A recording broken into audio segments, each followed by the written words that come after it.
sifat-sifat mukmin yang menjual dirinya untuk Allah, yang berdagang dengan Allah Subhanahu wa taala, yang kelewat satu bagian.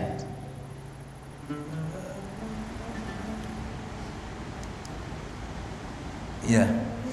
Ini yang paling bawah itu setelah at-taibun, al-abidun, al-hamidun, itu yang kita kemarin kelewat itu as-saihun. As-saihun. Jadi apa tanda-tanda bahwa orang itu sudah menjual dirinya kepada Allah Subhanahu wa taala? At-taibun. Kata taba yatubu taubatan itu arti sebenarnya kembali. Jadi orang yang bertaubat itu kembali kepada Allah Subhanahu wa taala. Karena itu ada doa kalau diterjemahkan bertaubat jadi tidak pas.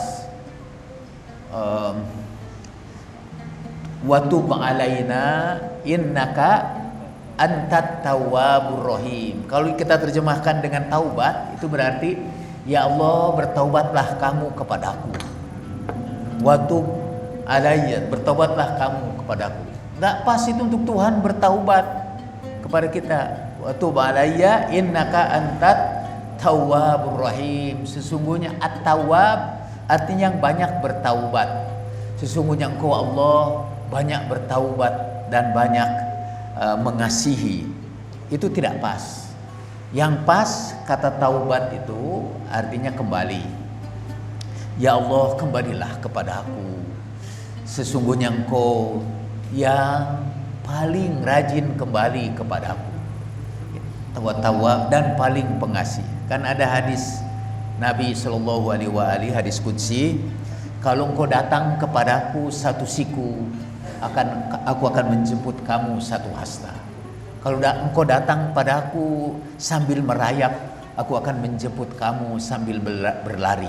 Jadi Allah lebih cepat kembali kepada kita ketimbang kita kembali kepadanya.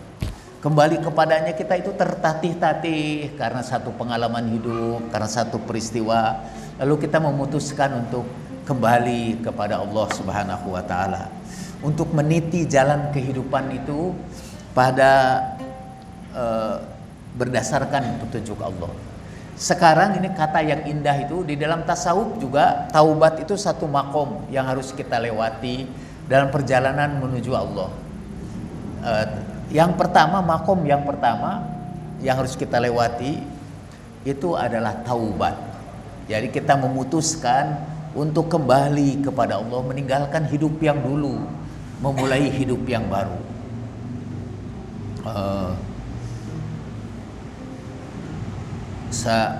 Mungkin ini beberapa contoh yang menarik yang saya dengar dari orang-orang yang bertaubat.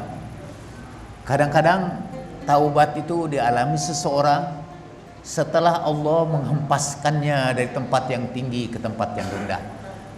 Ketika ia memulai hidupnya dengan mengejar-ngejar kekayaan, mengejar-ngejar materi, kemudian didatangi dengan cobaan.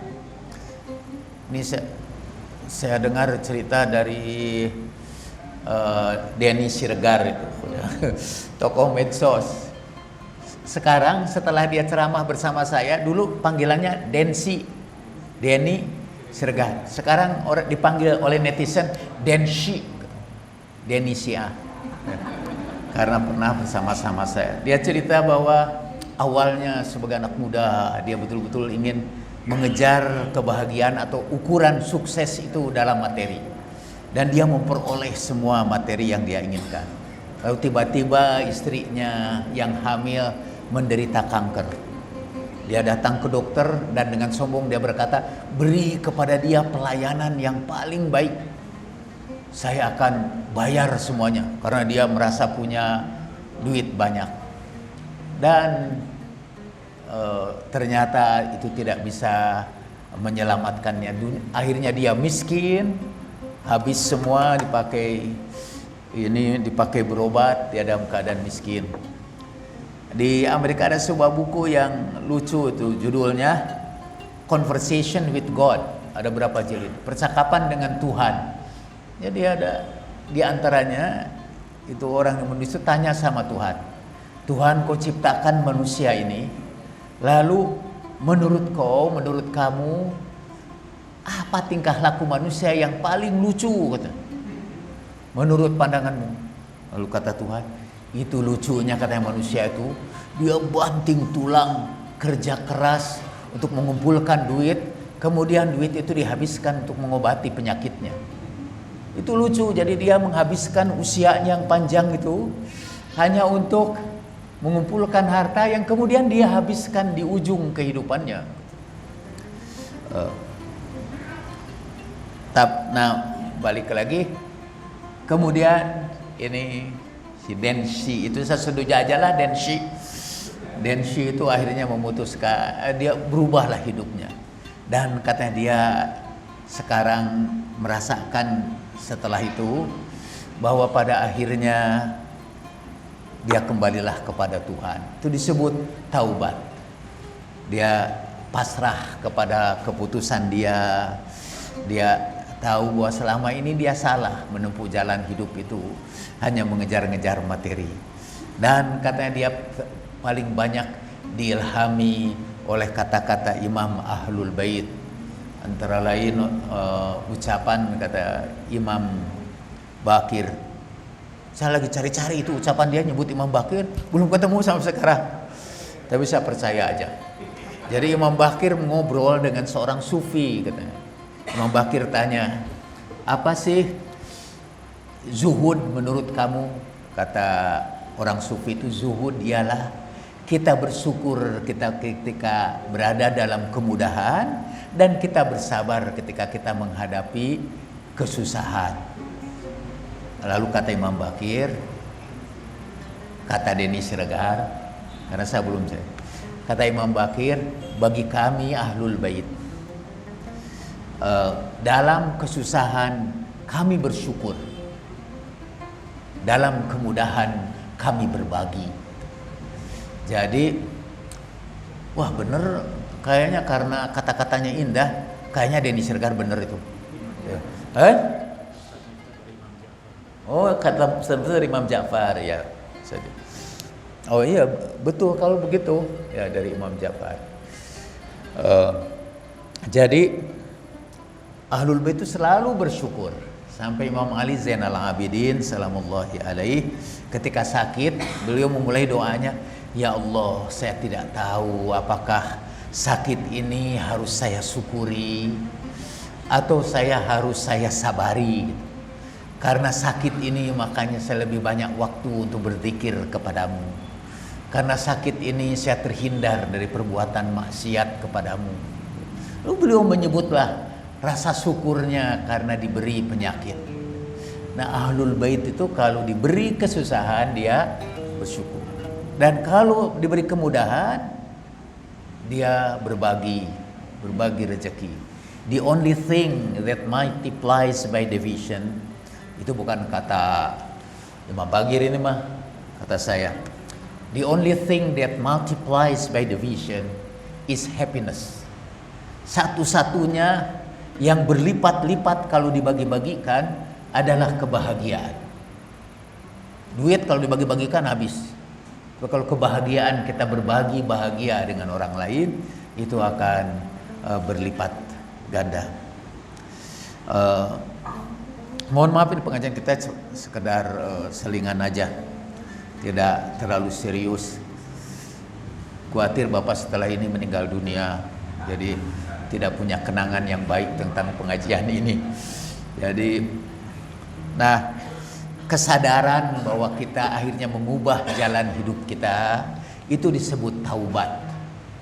Jadi bertaubat itu kita kembali kepada Allah. Sayangnya istilah yang begitu indah datang dari Al-Quran, datang dari hadis, dan datang dari para ulama, sekarang diganti dengan satu istilah yang sama sekali tidak ada hubungannya dengan itu. Namanya hijrah sekarang. Itu dari kelompok itu namanya hijrah. Saya ingin meluruskan kembali bahwa istilah yang tepat adalah taubah. Satu makom yang harus kita alami setelah kita mengalami epifani. Jadi mengubah jalan hidup kita di atas jalan kembali kepada Allah Subhanahu wa taala. Nah, sekali lagi sifat dari orang yang sudah menjual dirinya ialah dia memutuskan hidupnya itu untuk kembali kepada Allah. Di dalam Al-Quran ada sekelompok orang yang didoakan oleh para malaikat pemikul aras. Sekarang pun ketika kita berkumpul di sini, malaikat itu mendoakan mereka. Mudah-mudahan kita termasuk di antara yang didoakan oleh para malaikat itu. Ada doa malaikat itu, alladzina yahmilunal arsya wa man haulahu.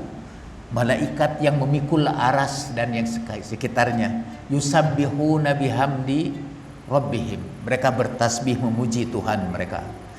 Tapi di antara doanya setelah itu, setelah bertasbih, kita juga kalau tahlilan sebelum berdoa kita bertasbih dulu. Itu sunnah para malaikat juga. Yusabbihuna bihamdi, memuji Allah Subhanahu wa taala. Dan setelah itu malaikat itu berdoa, Rabbana wasi'ta kulla syai'in rahmatan wa ilma. Tuhan kami, kasih sayangmu dan ilmumu meliputi segala sesuatu. Rabbana wasi'ta kulla syai'in rahmatan faghfir lil ladzina tabu. Ampunilah mereka yang sudah bertaubat. Faghfir lil ladzina tabu wattaba'u sabilaka. Dan mereka sekarang mengubah hidupnya mengikuti jalanmu. Jadi alladzina tabu wattaba' faghfiril ladzina tabu wattaba'u sabilaka wa qihim adzabal jahim. Dan Tuhan jagalah mereka, hindarkan dari mereka azab neraka jahim. Lalu malaikat tidak cukup itu aja berdoa itu, berdoa kepada orang yang sudah bertaubat dan mengikuti jalan. Doanya dilanjutkan dengan menurut saya doa yang paling indah buat kita. Rabbana wasi'ta kulla syai'in rahmatan wa ilma fafil ladzina tabu wattaba'u sabilak wa qihim adzabal jahim. Rabbana wadkhilhum jannati adnin allati wa'adtahum wa man salaha min abaihim wa azwajihim wa dzurriyyatihim innaka antal azizul hakim. Dan Tuhan kami, masukkanlah mereka ke surga Aden yang kau janjikan itu, bersama orang tua mereka, bersama pasangan mereka, bersama keturunan mereka. Innaka antal azizul hakim. Sungguh kau maha pengasih dan maha bijaksana. Ada dua ya.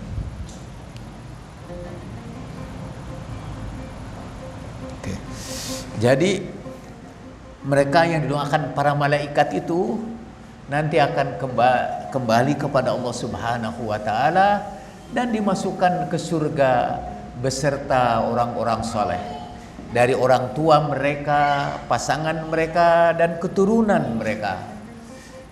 Karena Allah, saya menerjemahkan aziz di situ, maha santun, maha pengasih, seperti dalam ayat laqad ja'akum rasulun min anfusikum azizun alaihi. Aziz artinya maha santun, maha pengasih. Dan Allah sangat pengasih, mereka masukkan ke surga beserta seluruh keluarganya. Mereka itulah yang akan mengalami reuni agung di hari akhirat nanti. Dimulai dari orang-orang dengan pasangannya, udkhuluha antum wa azwajukum tuhbarun. Dalam Al-Quran itu, masuklah kamu beserta pasangan kamu supaya kamu dibahagiakan di situ. Nah, itu keistimewaan bergabung beserta seluruh keluarga di surga itu diberikan kepada orang yang menjual dirinya untuk Allah dengan bertaubat. At-taibun itu karakteristik yang pertama. Karakteristik yang kedua al-abidun, yaitu kata ibadah di sini itu seperti kata ibadah di dalam ayat wa ma khalaqtul jinna wal insa illa liya'budun. Tidak ibadah dalam arti ritual, tidak dalam ibadah arti ruku dan sujud, tetapi ibadah dalam arti menghambakan dirinya kepada Allah semata-mata. Kita itu milih katanya berhamba kepada setan dan menghamba kepada Tuhan.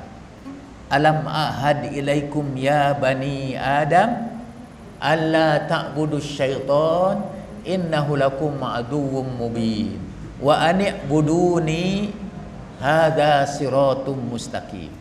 Bukankah aku telah berjanji kepadamu, hai anak Adam, janganlah kamu menyembah setan, janganlah kamu mengabdi setan. Wa ani'buduni, dan sembahlah aku. Wa ani'buduni hadza siratum mustaqim. Wa ani'buduni hadza alam ahad ilaikum ya bani Adam alla ta'budu syaitan innahu lakum aduwwum mubin. Sungguhnya dia itu musuh yang nyata bagi kamu. Wa ani'buduni, sembahlah aku. Dan inilah jalan yang lurus. Sebetulnya ketika kita berdoa ihdinas siratal mustaqim, itu maksudnya berilah, bimbinglah aku selalu untuk beribadah kepadamu dan tidak mengikuti, tidak beribadah kepada setan, tidak mengabdi kepada setan. Dan mengabdi kepada setan artinya mengabdi kepada hawa nafsu, mengabdi, karena itu dalam Al-Quran hawa nafsu juga kan disebut Tuhan. Apa ayatnya? Wa minan nas man ittakhadha ilahahu hawa. Di antara manusia ada yang menjadikan hawa nafsunya itu sebagai Tuhannya. Dia menyembah hawa nafsunya. Dalam satu hadis Nabi disebutkan nanti akan ada satu zaman, kata Nabi, sayati alaikum zamanun, akan ada satu zaman bagi kamu. Orang itu yusbihu mu'minan wa yumsi kafirun.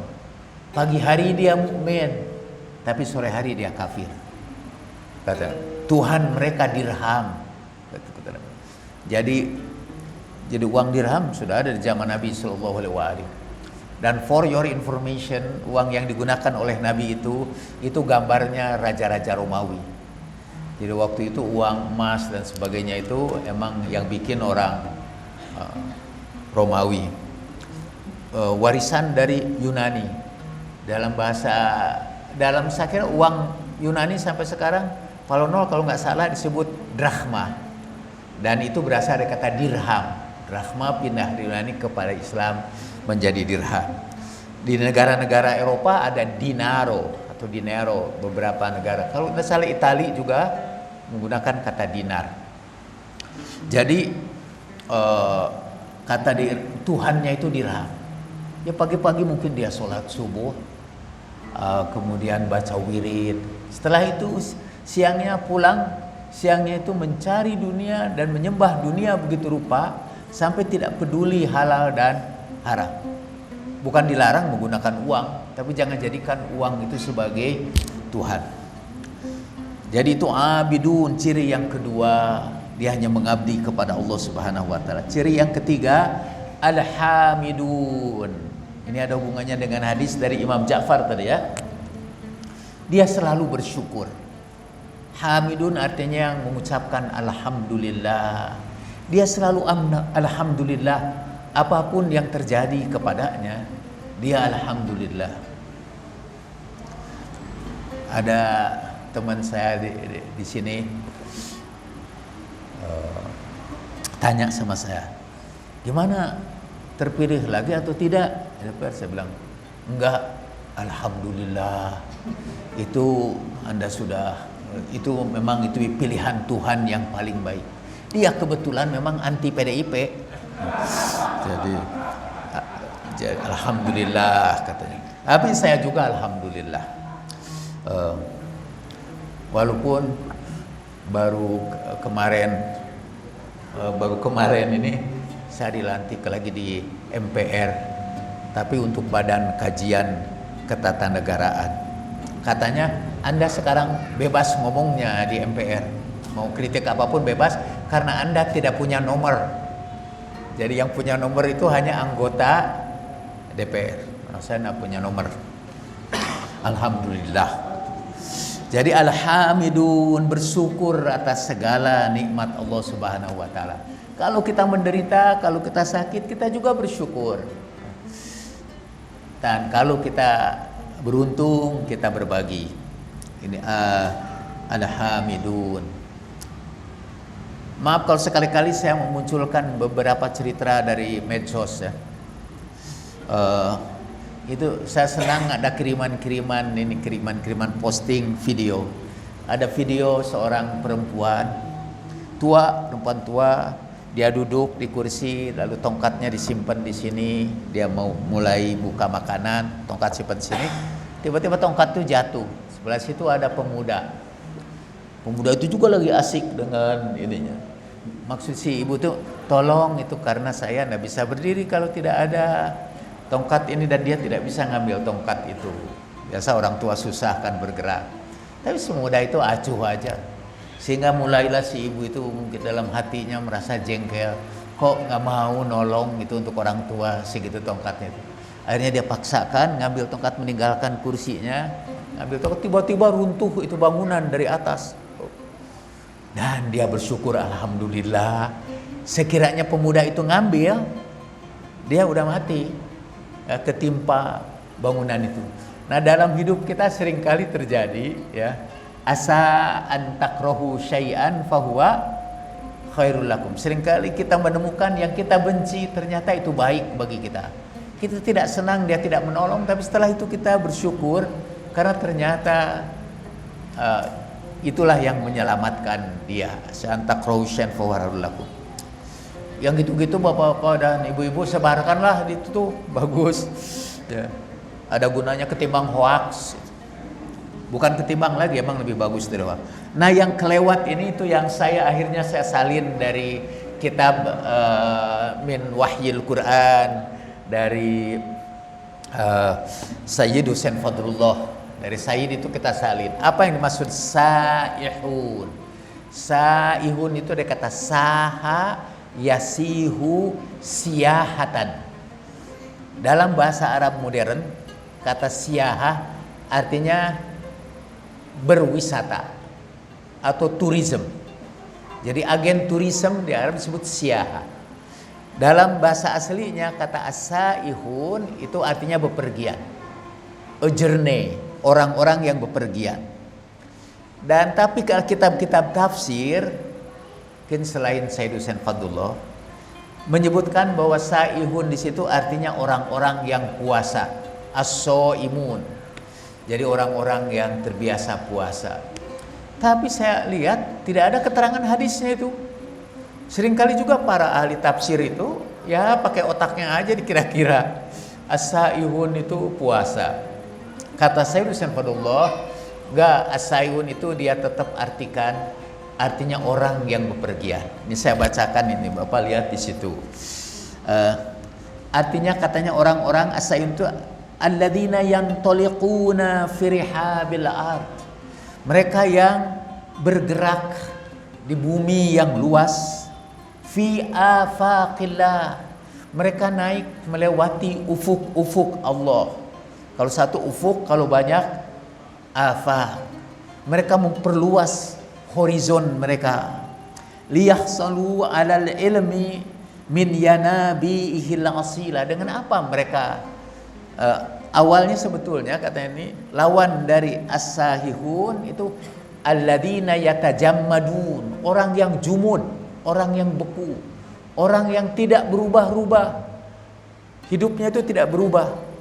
Ini mesti saya ketemu dengan siapa ahli manajemen di sini itu yang menulis Change, Denal Kasali ya. Kata Denal Kasali, orang yang tidak mengalami disruption atau gangguan, tidak berubah-ubah, tenang aja, itu insya Allah cepat mati.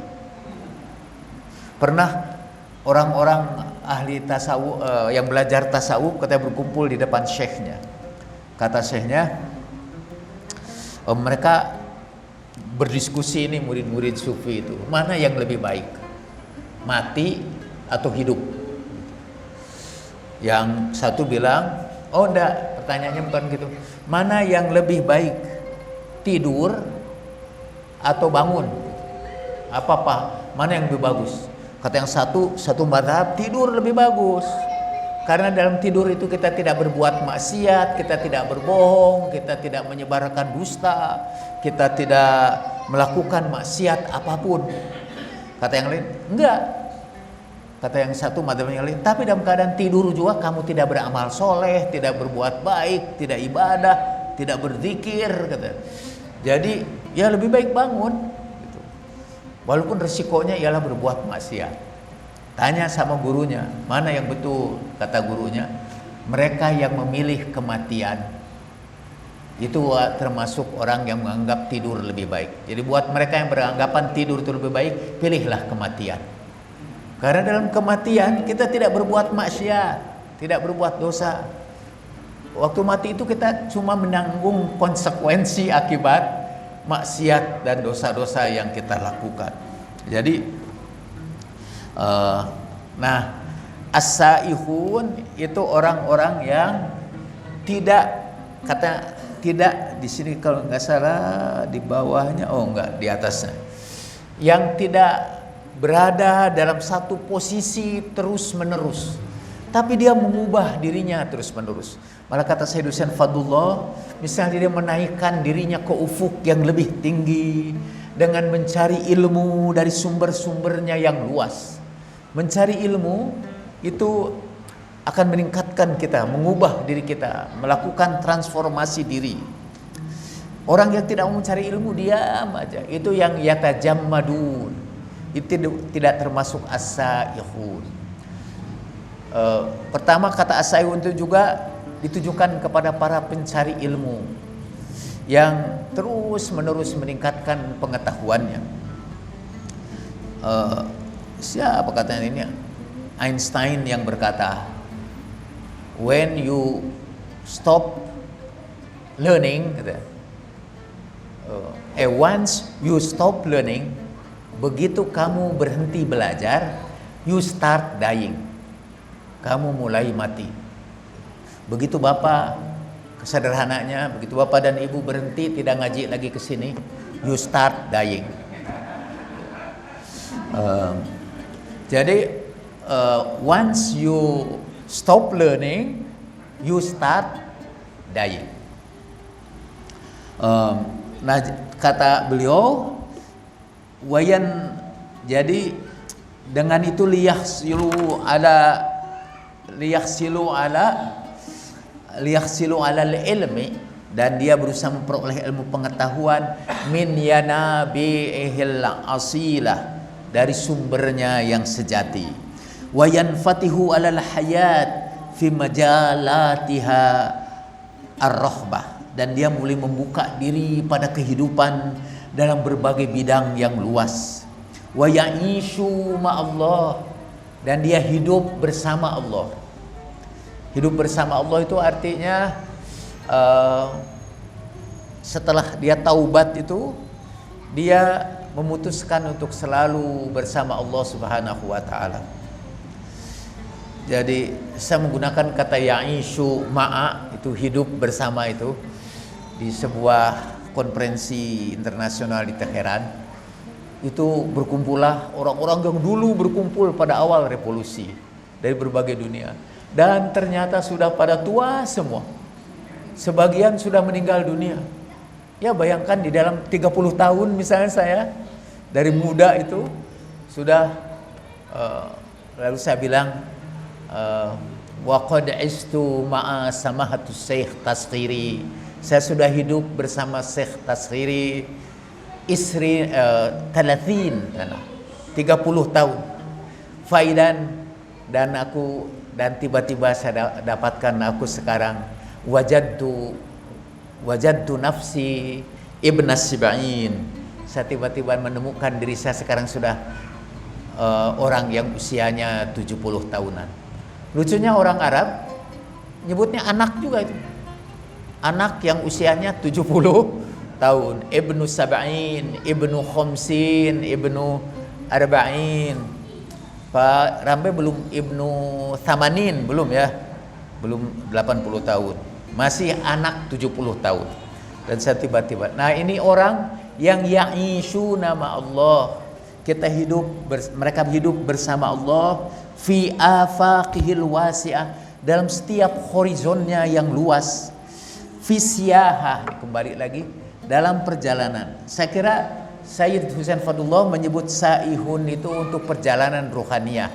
spiritual journey, fi siyahatin mustamirrah, di dalam satu perjalanan yang terus menerus, tahmilu makna at-tajaddud wa sumuhu wal infitah, yang di dalamnya itu mengandung makna selalu melakukan transformasi diri, menaikkan diri kita, mengupgrade diri kita, wal infitah ala aksari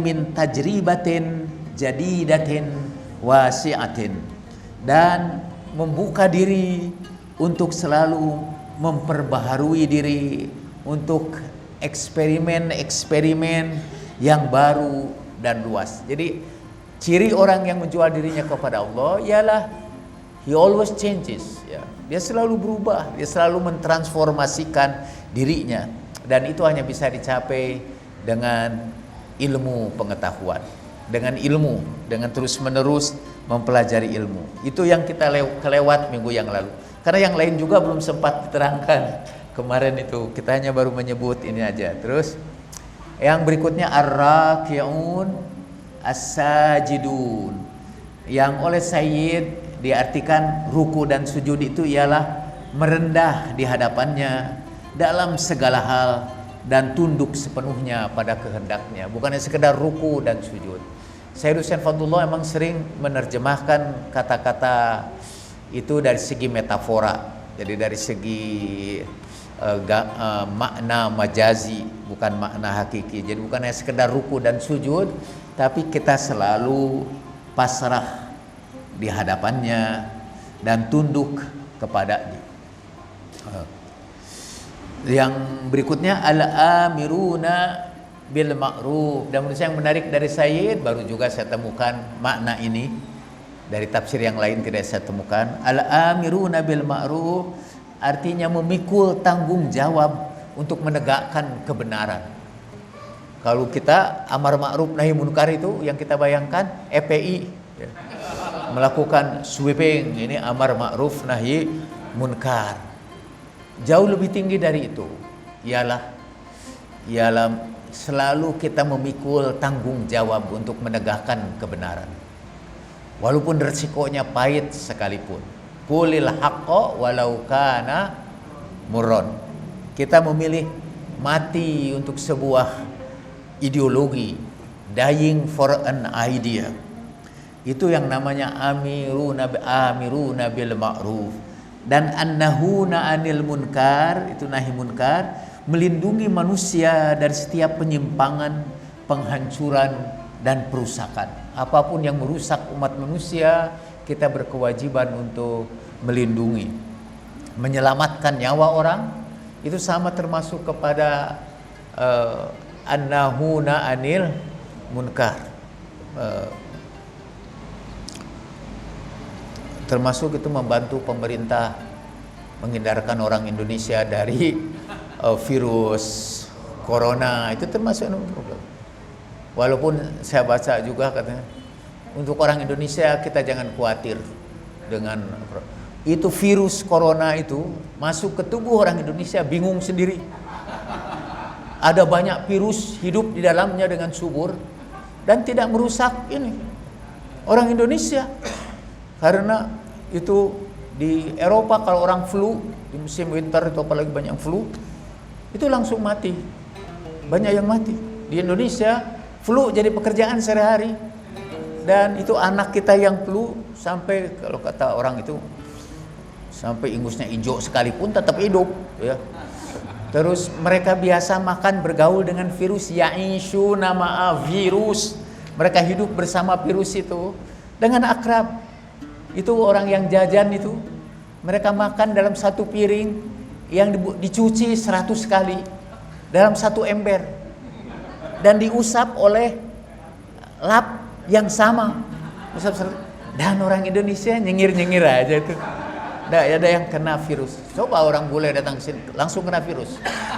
Boleh Bapak bawa mereka, ya. Itu jadi kita sudah adapting kepada hidup yang penuh virus. Karena itu kalau sekali kita ke luar negeri, lama tinggal di luar negeri, Palono dulu Jerman, pasti pulang ke Indonesia langsung sakit. Dia berhadapan dengan polusi, berhadapan dengan itu virus-virus itu banyak di sini nih. Ada yang katanya lebih sehat makan di restoran Padang dan memasukkan jarinya hanya ke mangkok yang kecil itu, cicit langsung makan. Itu cara membersihkan yang sangat tidak bersih. Ya, masukkan ini langsung makan. Nah, karena itu menurut saya mengembangkan kedokteran itu termasuk an-nahuna anil munkar, menciptakan hidup yang lebih baik daripada sebelumnya dengan ilmu pengetahuan juga. Itu termasuk misi yang sangat mulia. Saya sebelum berangkat ke sini tanpa sadar saya buka Quora, lalu ada gambar-gambar zaman dahulu. Ada yang kepalanya bolong-bolong sini nih. Ada yang hidungnya hilang bolong juga, ada yang tangannya itu terputus-putus. Itu semua karena penyakit sipilis. Kemudian ditemukanlah penisilin, dan sekarang itu tidak ada lagi sekarang. Nggak ada lagi yang segitu, hilang karena penisilin. Maka saya bilang ini yang penemu penisilin itu luar biasa. Walaupun katanya dia menemukannya tidak sengaja, tapi dia menemukan karena ketidaksengajaan seperti itu tidak terjadi kepada kita. Kita berkali-kali melihat ada buah yang jatuh, tapi kita tidak menemukan teori gravitasi, ya. Karena memang bukan ininya, dan dia tidak sengaja menemukan penisilin. Itu orang berjasa menyelamatkan hidup jutaan manusia sampai sekarang, mungkin miliaran manusia ya, dengan penemuannya di penisilin. Itu termasuk an-nahuna anil munkar. Karena munkar itu dalam bahasa Arab artinya yang tidak disukai, yang diinkari, yang kita mengalami resistensi untuk menghadapi itu. Katanya makanya isi maf'ulnya munkar dari kata nakaro. Jadi kemudian atau dari kata ankaro, yunkiru inkaron fahuwa munkirun wa dzaka munkarun. Yang terakhir al-hafizuna ala hududillah, yang menjaga hukum-hukum Allah Subhanahu wa taala. Dan dari sini kita masuklah kepada pembicaraan kita sekarang, yaitu surah yang semula merupakan rencana kita untuk kita bicarakan. Kalau ini tidak selesai, kita sambung juga minggu depan. Malah Bib kayaknya kita harus setiap pengajian harus tidak selesai, supaya nanti datang lagi, supaya nanti bersambung. Jadi seperti Syekh Razad itu yang mau dibunuh oleh dalam cerita 1001 malam, nyambung lagi ceritanya, nyambung lagi. Dan saya berharap mungkin karena nyambung lagi, nanti kalau malaikat ingin mengambil nyawa saya, kalau yang lain biasanya bilangnya kata Al-Quran, kita nanti akan bilang semua. Bukan saya saja, Bapak juga akan bilang semua. Nanti kalau malakal maut sudah datang, kita akan berkata, Tuhan, kalau Engkau berikan kepadaku penangguhan saja, laula akhartana ila ajalin qarib, kalau Engkau tangguhkan saja sebentar aja aku ini kepada waktu yang dekat saja, gak usah lama-lama, kata fa asaddaqa wa akum minas sholihin, aku akan bersedekah dan aku akan menjadi orang-orang yang soleh. Itu jeritan terakhir kita. Gak ada di situ saya nanti akan sholat tahajud bersama dengan Aagim misalnya. Enggak. Di situ fa'al saddaqo, aku akan bersedekah, wa akum minas sholihin, dan aku akan bergabung dengan orang-orang yang soleh. Nah, kalau nanti Bapak akan ditanya, apa hujah kamu? Apa dalil kamu bahwa kamu memang mau bersedekah dan beramal saleh? Kalau saya punya dalil, Bapak sekarang pikirin aja dalil. Kalau saya punya dalil, ya Allah, ini pengajian saya belum selesai, beri kesempatan saya untuk menyelesaikan pengajian saya. Dan pengajian saya nanti saya panjang-panjang. Sehingga kalau Bapak harusnya punya, ya Allah, ini saya sedang mendirikan sebuah pesantren yang sampai sekarang belum selesai. Izinkan saya menikmati pesantren itu sampai berdiri. Itu sebabnya saya sekarang lagi mendirikan pesantren, lagi mengalami kesulitan, tidak ada yang nyumbang, jadi akhirnya tidak cepat selesai, dan itu saya syukuri. Ya. Biar tidak selesai sampai jadi kalau ada yang nyumbang itu berarti membantu kematian saya lebih cepat. Tapi itu harusnya jadi proyek bapak-bapak. Jadi ya Allah, saya ingin ikut menyelesaikan pesantren itu. Jangan dulu diambil sekarang. Fa'as-saddaqu wa akum minas shalihin. Nah, kita masuk sekarang kepada surat Ad-Dahr. Dan surat Ad-Dahr itu bercerita tentang, kalau yang tadi itu karakteristik orang-orang yang menjual dirinya untuk Tuhan, yang berdagang dengan Tuhan. Kalau ini surat Ad-Dahr itu bercerita tentang sifat-sifat para kekasih Tuhan yang sudah dijamin Allah Subhanahu wa taala. Nah, surat Ad-Dahr itu, atau ini disebut juga surat Ad-Dahr, tapi lebih populer disebut surat Al-Insan. Ada juga yang menyebut ini surat Al-Ata, karena dimulai dengan hal ata 'alal insani hinu mina dakhri lam yakun syai'an madhkura. Dan surat hal ata itu turun untuk ahlul bait Nabi. Sampai Dr. Muhammad Iqbal, itu penyair dari anak benua India dulu, menulis tentang ahlul bait, puisi tentang ahlul bait yang sangat bagus sekali dengan judul Tajdore Hal-Ata, dalam bahasa Persia. Mereka yang bermahkotakan Hal-Ata. Jadi mereka yang dimuliakan Allah dengan mahkota Hal-Ata. Karena ayat ini turun teristimewa untuk ahlul bait Nabi. Jadi disebut juga ini surat Hal-Ata. Jadi surat Al-Insan atau surat Ad-Dahr atau surat Hal-Ata. Saya memilih kata yang paling tepat sebetulnya surat Al-Insan daripada surat Ad-Dahr. Dahr artinya masa. Karena masa itu kayaknya tidak ada yang bisa dijelaskan tentang masa dalam ayat ini. Allah sendiri juga tidak menjelaskan tentang masa. Tapi yang Allah jelaskan di sini tentang kebebasan manusia untuk memilih apakah dia bersyukur kepada Allah atau dia kufur. Inna hadainahu sabila imma syakirau wa imma kafuro. Seperti biasa Sayyid memang menjelaskan surat ini secara keseluruhan. Jadi beliau memilih untuk ayat ini, untuk surat ini kata Al-Insan dibandingkan dengan Hal-Ata, dibandingkan juga dengan Ad-Dahr. Kalau dalam Quran di Indonesia apa surat Al-Insan ya? Al-Insan. Jadi menurut Said ada perdebatan apakah surat ini Madaniyah atau Makkiyah. Apakah turun di Madinah, apakah turun di Mekah.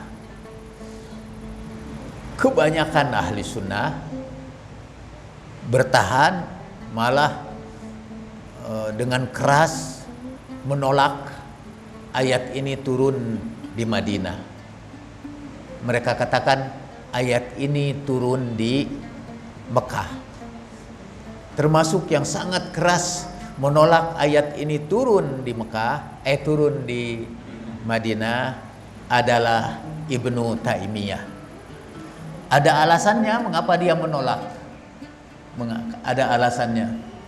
Nanti kita akan masuk ke situ, tapi alasan yang pertama ialah karena ayat ini turun tentang ahlul bait. Dan di situ dijelaskan Al-Hasan dan Al-Husain. Kata Ibnu Taimiyah, hadis ini dhaif. Karena ayat ini turun di Mekah.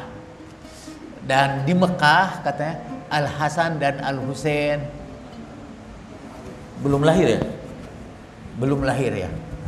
Ya belum lahir. Jadi karena itu hadis ini ditolak dengan alasan rasional itu karena ayat ini turun di Mekah. Sebagian lagi ahli sunnah juga banyak, ada daftarnya pada saya, yang menjelaskan bahwa ayat ini turun di Madinah. Hampir semua mufassir ahlul bait menyebutkan ayat ini turun di Madinah. Ada lagi satu madhab tengah-tengah, katanya ayat surat ini yang pertama bagian awal dari ayat itu tuh apa? Hal ata 'alal insani hinun min ad-dakhri lam yakun syai'an madhkura. Inna khalaqnal insana min nutfatin amsyajin nabtalihi faja'alnahu sami'an basira, dan sampai kepada walaqahum nazratau wa surura. Itu semua katanya turun di Madinah. Sebagian lagi turun di Mekah. Di antara salah satu cara menolak dalil-dalil ahlul bait ialah mentidak cocokkan apakah ini turun di Madinah atau di Mekah. Nanti kalau sudah ketemu argumentasi, wah itu turunnya di Mekah, harus kita ketahui bahwa apakah surat ini turun di Mekah atau turun di Madinah, itu kesimpulan para ulama, dan kadang-kadang masuk kepentingan mereka di dalamnya. Mengapa ini harus diletakkan di Mekah? Supaya waktu itu Imam Hasan dan Imam Hussein belum ada, jadi hadis ini bisa kita doifkan. Tapi harus kita ketahui juga bahwa satu surat itu kadang-kadang turunnya ini apa, memang ada sebagian di Mekah, ada sebagian di Madinah. Ada beberapa alasan untuk orang yang suka menjelaskan bahwa ini di Mekah. Satu, karena ayatnya pendek-pendek, katanya. Jadi surat yang pendek-pendek itu biasanya turunnya di Mekah. Tapi semua para mufasir percaya bahwa ayat idza jaa nasrullah itu termasuk ayat Madaniyah. Apa yang dimaksud Madaniyah? Ayat Madaniyah ialah ayat yang turun setelah Nabi Shallallahu Alaihi Wasallam hijrah. Walaupun turunnya tidak di Madinah, turunnya di Mekah, tapi terjadi setelah Rasulullah hijrah. Seperti surat idza jaa nasrullahi wal fath. Dia memang turun pada waktu haji, tetapi ini terjadi periodenya setelah Rasulullah Shallallahu Alaihi Wasallam hijrah ke Madinah. Itu juga pendek-pendek, tapi ternyata turun di Madinah. Sayyid Rashid Ridho, Sayyid Qutb kalau saya tidak. Sayyid Qutb menulis tafsir kan fi zilalil Quran, dan beliau berpendapat bahwa surat ini turun di Madinah. Turun di Mekah. Alasannya karena surat ini bercerita tentang pahala orang yang berbuat baik, tentang siksaan kepada orang yang berbuat buruk. Inna atadna lil kafirina salasila wa aghlalau wasairo. Kami sediakan bagi orang kafir itu belenggu-belenggu, rantai-rantai yang belenggu kakinya, wa aghlalan, dan belenggu-belenggu yang membelenggu tengkuknya, wasairo, dan api yang bernyala. Yang begitu itu karakteristik surat yang turun di Mekah. Tapi kata Sayyid Toba-Tobai membantah ini dengan mengatakan, enggak, banyak juga ayat-ayat yang isinya itu berkaitan dengan siksaan dan pahala dalam jumlah yang lebih banyak, tapi jelas turun di Madinah, yaitu surat Al-Hajj. Saya belum membahas surat Al-Hajj, nanti kita lihat surat Al-Hajj. Saya mengikuti Sayyid Hussein Fadlullah, berpendapat bahwa memang ayat ini turun di Madinah, turun kepada Rasulullah Sallallahu Alaihi Wasallam dalam periode setelah Rasulullah hijrah.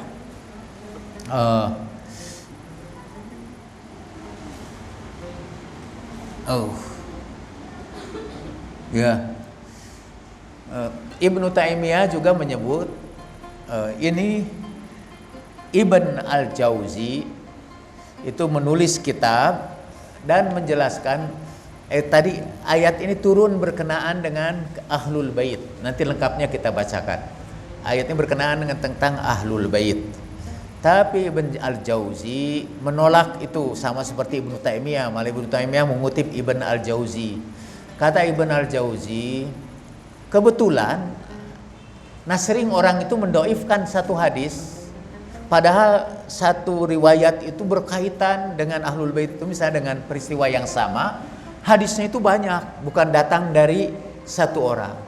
Tapi Ibnu Taimiyah hanya menganalisis hadis yang berasal dari Ibnu Abbas, dan kebetulan ujung hadis itu ada syair, ada puisinya. Biasanya memang dalam riwayat-riwayat hadis seringkali ada puisi-puisinya di ujung. Jadi kata dia, malah mengkritiknya lucu. Ini pasti bukan hadis, puisinya jelek kok, kata dia. Puisinya jelek gitu. Jadi ini tidak ada.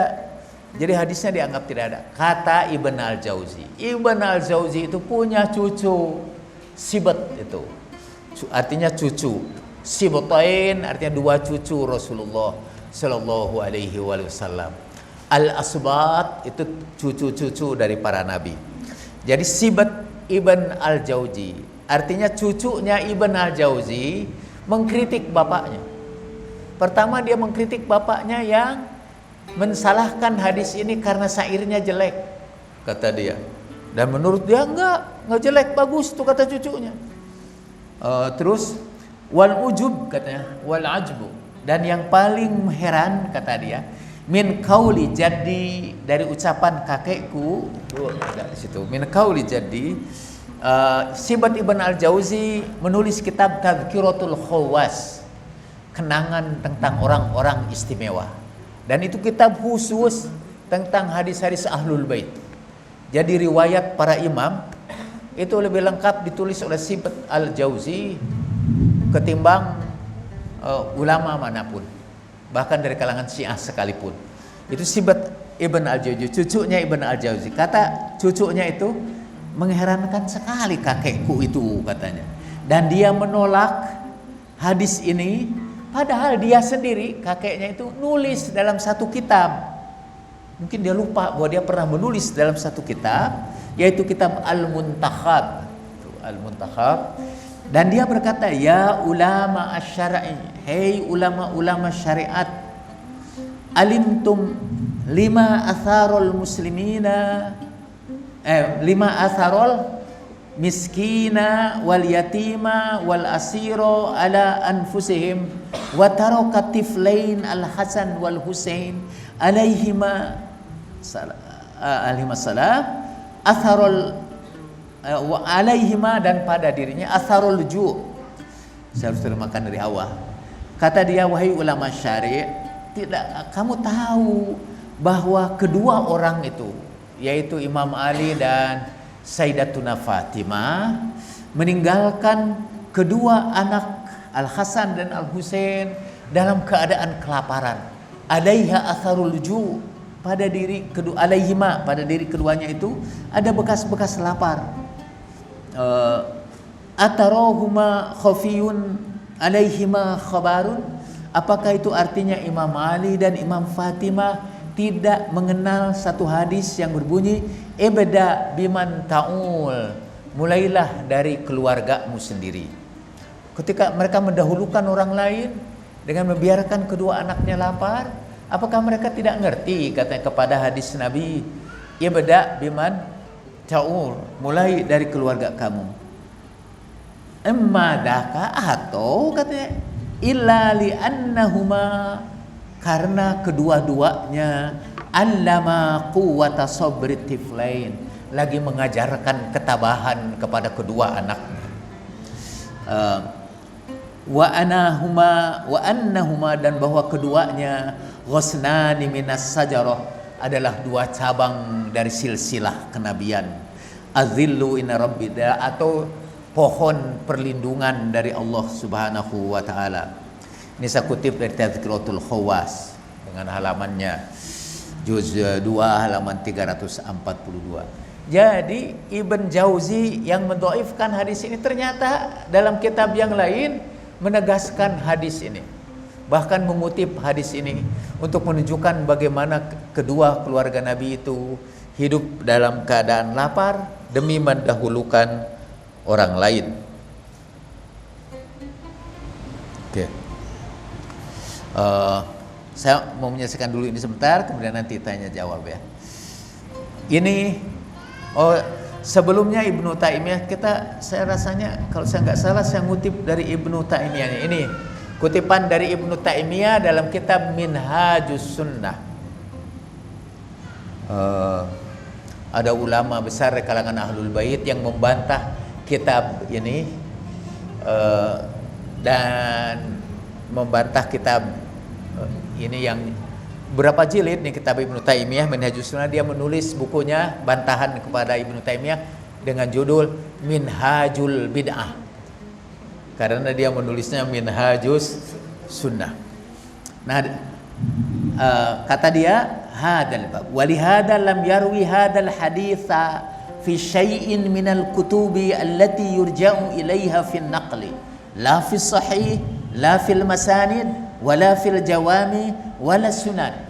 Kata Ibnu Taimiyah, tidak ada yang meriwayatkan hadis ini seorang pun dari kitab-kitab yang dijadikan rujukan atau dikutip, nggak ada. La fisihah, tidak ada dalam kitab sahih, la fil masanid, tidak ada dalam kitab musnad, la fil jawami, tidak ada dalam kitab sekedar pengetahuan hadis saja yang saya juga awam.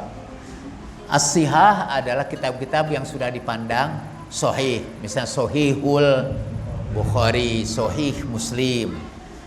Al-Musnad adalah kitab hadis berdasarkan orang, siapa yang meriwayatkannya. Misalnya ada hadis dari Imam Ali, ada hadis dari Abu Bakar, hadis dari Aisyah. Itu disebut hadisnya itu musnad. Kalau satu, kalau banyak masanid. Satu lagi Al-Jami', itu kitab hadis yang disusun menurut abjad. Jadi kalau kita mencari tentang niat, kita cari dalam nun.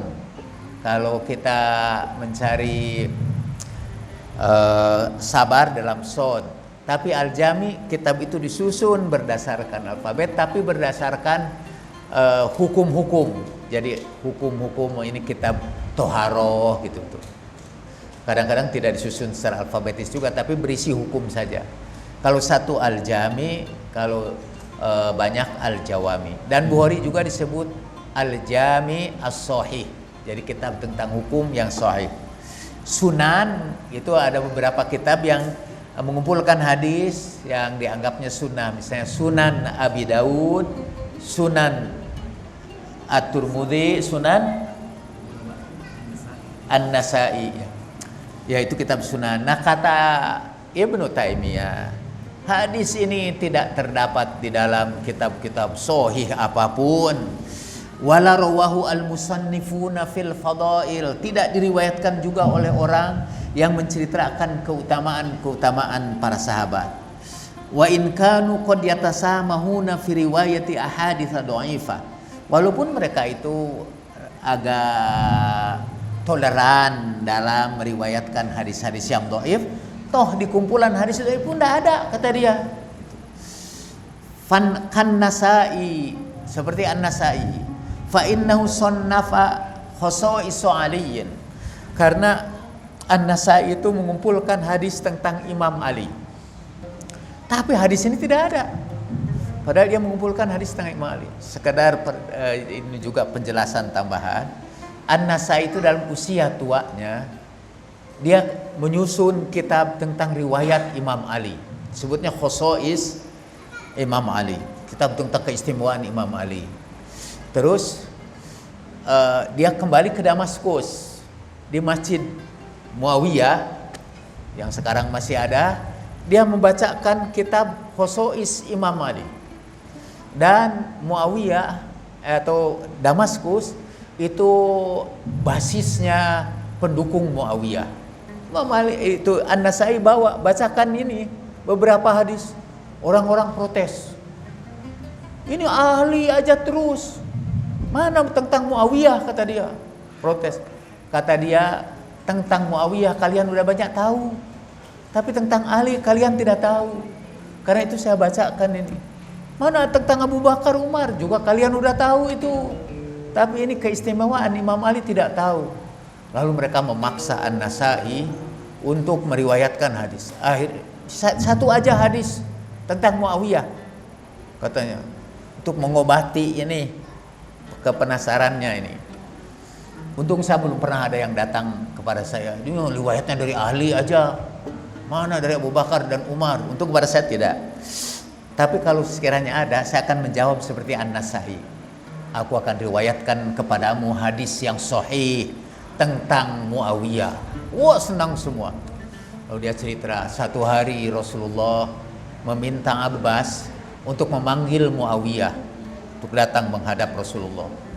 Tapi Abbas datang, ya Rasulullah, dia sedang makan. Disuruh kedua kalinya, dia sedang makan. Ketiga kalinya, dia sedang makan. Dan Rasulullah kemudian mendoakan Muawiyah. Itu hebat kan, didoakan Muawiyah. Semoga Allah tidak pernah mengenyangkan perutnya. Ma asba'allahu batnah. Semoga Allah tidak mengenyangkan perutnya. Dan katanya dia nantinya meninggal dunia karena kekenyangan perutnya. Ya, karena perutnya itu tidak bisa kenyang. Pengennya makan aja sampai akhirnya meledak. Bapak juga kan sering kali kalau sudah enak makan itu udah kenyang pun diteruskan juga karena itu terasa enak. Katanya salah satu nasihat Mahathir kepada kita, ini Perdana Menteri Malaysia yang usianya sekarang berapa? 90-an? 93 masih nyetir mobil, dan Jokowi di bawah itu menteri dengan mobil dia dengan kecepatan yang lumayan juga. Itu kan hebat dalam usia seperti itu. Itu sampai ini para tokoh-tokoh politik dari alam gaib menengok kepada Mahathir. Loh, kamu jadi Perdana Menteri lagi? Katanya. Kita udah lama itu meninggal dunia, itu lihat nengok ke dunia masih Mahathir masih hidup. Jadi apa tadi itu? Nah, kata Mahathir, kalau kamu ingin panjang umur, berhentilah makan kalau makan itu terasa enak. Jadi itu. Iya. Jadi kalau kita makan dulu enak bener, berhenti buru-buru. Tadi itu saya makan itu, waduh enak betul itu. Saya langsung berhenti. Itu tapi karena kenyang sebetulnya. Karena kenyang. Nah, Muawiyah itu disebut dengan doa itu. Dan saya baca komentar ulama ahli sunnah tentang keutamaan Muawiyah. Katanya di antara keutamaan Muawiyah ialah di dunia dia makan kenyang, katanya. Di akhirat dia masuk surga. Jadi dia mendapat Rabbana atina fid dunya hasanah wa fil akhirati hasanah wa qina adzabannar. Dengan cepat saya baru sampai ke sini. Jadi menurut Ibnu Taimiyah, hadis tentang Ahlul Bait yang menjadi sebab turunnya ayat ini, untuk saudara ketahui juga, Ahlus Sunnah menyebutnya asbabun nuzul. Kalau orang Syiah menyebutnya sya'nun nuzul. Jadi peristiwa turunnya. Ini daftar kitab-kitab tafsir yang kata Ibnu Taimiyah tidak ada satu kitab pun meriwayatkan hadis ini. Ini kita jelaskan ini. Ada kira-kira mungkin 70 lebih, tapi saya hanya muat sampai nomor 67 dan dari 52. Yang lainnya Bapak lihat sendiri, antara lain dalam kitab Al-Ghadir. Ada daftar nama kitab-kitab ingin membuktikan bahwa Ibnu Taimiyah menyebarkan hoax, mengatakan hadis ini tidak ada. Ini buktinya. Ada 70-an kitab yang memuat hadis ini. Termasuk yang terkenal misalnya dalam Tafsir Al-Kabir yang ditulis oleh Al-Fakhrur Razi, atau Tafsir Al-Kasyaf yang ditulis oleh Az-Zamakhsyari, Tafsir Ad-Durrul Manthur yang disusun oleh Jalaluddin As-Suyuti. Itu tafsir-tafsir itu memuat riwayat ini. Pada Ibnu Taimiyah dengan tegas riwayat ini. Kalau nanti Bapak dengar dari seberang sana yang memang mengistimewakan Ibnu Taimiyah, sampai fatwa Ibnu Taimiyah itu menjadi rujukan fatwa majelis ulama waktu itu untuk menganggap Syiah itu sebagai sesat. Rujukannya kebanyakan dari Ibnu Taimiyah. Wa taufiqi illa billah, alaihi tawakkaltu wa ilaihi unib. Wassalamualaikum warahmatullahi wabarakatuh.